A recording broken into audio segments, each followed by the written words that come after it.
આજે તો મેં છાણની આખી ડોલ ભરી લીધી હતી. તો જય શ્રી રામ બધા ભાઈઓને, સ્વાગત છે આપણા દેશી મિની વ્લોગમાં. ફાઇનલી આજે છે હોરી, અને હોરીના દિવસે ભાણેજને જોવો કેવી મજા આવે છે. ભેંસના છાણનો આખો કલર તો બનાવી લીધો હતો, પણ કોઈ બાજુમાં જ નતા આવતા. આ બેને જોઈને મને એક જ ડાયલોગ યાદ આવતો હતો, ये सब क्या देखना पड़ रहा है, अच्छा है मैं अंधा हूँ. ભાણેજ આગળ કોઈ કલર નતો મખાવતો. મને કે હાલ મામા તને રંગી દઉં. મેં કીધું રંગી દે. રંગ લગાવ્યો એનો કઈ વાંધો નથી, પણ ભેગો ભેગો મારવા માંડ્યો મને.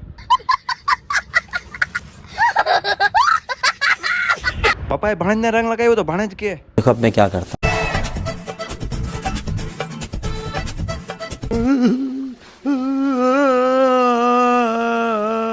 પછી બાઇક લઈને આપણે નીકળી ગયા. ક્યાં ખબર છે? अबे मुझे क्या पता, मुझसे पूछे जा रही है बार बार. આપણે પહોંચી ગયા દ્વારકા, ને દ્વારકાની બજારમાં ટ્રાફિક જોઈને તમે ઘેલા થઈ જાશો. खाओ माँ कसम.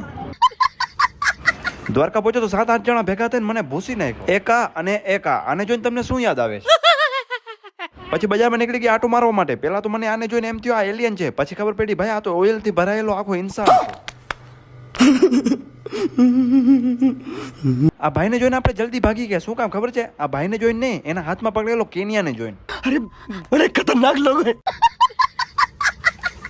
ઓઇલ થી બચીને માન આગળ આવ્યો હતો, તો અહીંયા ભાઈ 7-8 જણાની ટીમ ભેગી થઈને મને ગુલાબમાં ગુલાબી જેવો કરી કલર થી આખો મને ભૂસી નાખ્યો હતો. પછી મને કે તારા મોબાઈલમાં વિડીયો બનાવ. હું બીકમાં બનાવી દીધો, કારણ કે મને ખબર હતી 7-8 જણા ભેગા છે, પાછો ભૂસી નાખ. બધું કામ પતી ગયું હતું ને અમે આવી ગયા ભાઈ ગોમતીએ નાવા માટે. નાવા માટે તો આવ્યા હતા, પણ અહીંયા આટલી ટ્રાફિક જોઈને ભાઈ અમને મન જ ના થયું નાવા માટે. પછી અમે વયા ગયા ગામડે એક સ્વિમિંગ પુલમાં નાવા માટે. હવે આ ભાઈને હું શું કહું ભાઈ, આ સ્વિમિંગ પુલમાંથી બાલ્ટી ભરી ભરી નવડાવે છે.